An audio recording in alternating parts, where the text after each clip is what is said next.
eliminate sciatica pain, chronic low back pain, regardless of what it's coming from, whether it's from a protruded disc, scar tissue on the nerve root, or even arthritis in your spine. Did you realize 0.2 millimeters of pressure on your very sensitive nerves in your back or the spinal column produce major pain? One study has showed an increase of 40% pain, or in some cases, way more. And sometimes it feels like someone knifed your back. I want to show you how to fix that. All day long, we sit. And the amount of people that came in with back pain, whether it was from a fall on their buttocks, which I've done many, many times, or an injury, or you lift something, or you're just sitting all day. Did you realize that there's more pressure on your disc when you're sitting than when you're standing? And I'm so guilty of that. I sit in this chair, a tremendous amount of time through the day. And then let's talk about posture, right? So every inch your head goes forward past the midline through here, you're adding about 10 pounds of weight in your upper shoulders. So you're sitting forward this way, and this is what people do. It creates a lot of stress, not just on the upper back, on the lower back too. And then what about when you're driving, right? You're reversing the lower back curve and you're sitting there and you're driving long distances. And then you get home and you sit on the couch, right?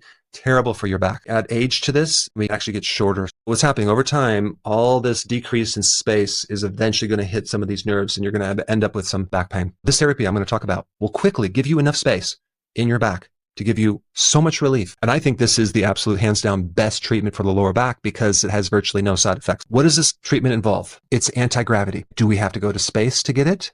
Not necessarily. The therapy is using the inversion table to bring yourself gradually almost upside down. And this reverses the flow of gravity.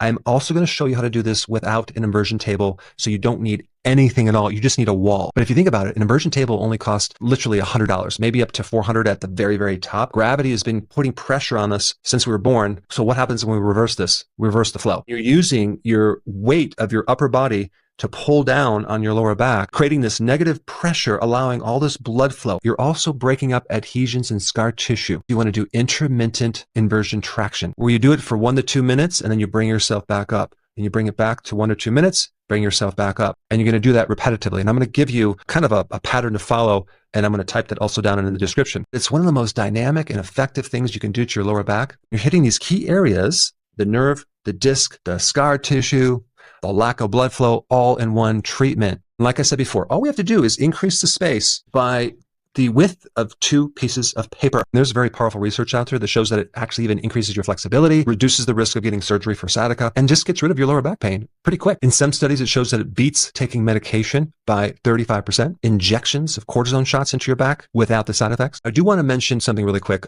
If you have high blood pressure, if you have glaucoma, which is higher pressure in your eye, or some other type of heart problem, check with your doctor before doing this. Overall, it's relatively pretty safe. It's actually good for the entire body. Here's how you want to start it.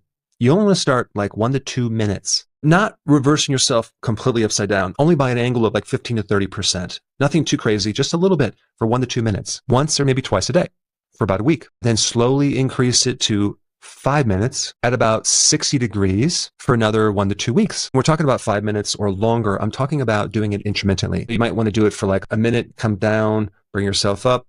So there's little pauses in between this. That will create the pumping blood flow in the lower back. But after about 3 to 4 weeks, you can do what I do, which I bring myself all the way almost completely upside down. And I'll do that for 2 minutes, okay? And then another 2 minutes. Then I will go back and forth with that cycle for about 15 to 20 minutes, 3 times a week. When you do this, you're going to feel taller. You're going to have a lot less pain, and it's going to feel like you just got an amazing stretch. Before I get into the other versions of the inversion technique, I want to explain other things you should be doing to decrease your pain in your lower back and your sciatica. Number 1 is go on a low carb ketogenic diet. Why? Because that is going to severely reduce your inflammation through the entire body. Number 2, start taking a good amount of vitamin D. And I'm talking about at least 20 to 30,000 international units of vitamin D3 with K2, and with magnesium, it's 400 milligrams of magnesium glycinate. But the reason why you want the vitamin D as the primary thing is because the first place for vitamin D deficiencies to show up is your lower back. And the other thing that I would recommend, myofascial stretching. When you're doing low back stretches, for example, like side bending type stretches, you're not really stretching the fascia. What you want to do is do side bending stretches and lift your arm over your head and stretch down the opposite way. This is why myofascial stretching using the whole body is so effective. Let's say you don't have an inversion table, just get a couple blankets and your pillow, and you can roll them up as you see in this video right here. This is called yoga's child pose. Next stretch is called the wall assisted leg up stretch. You can do one leg at a time.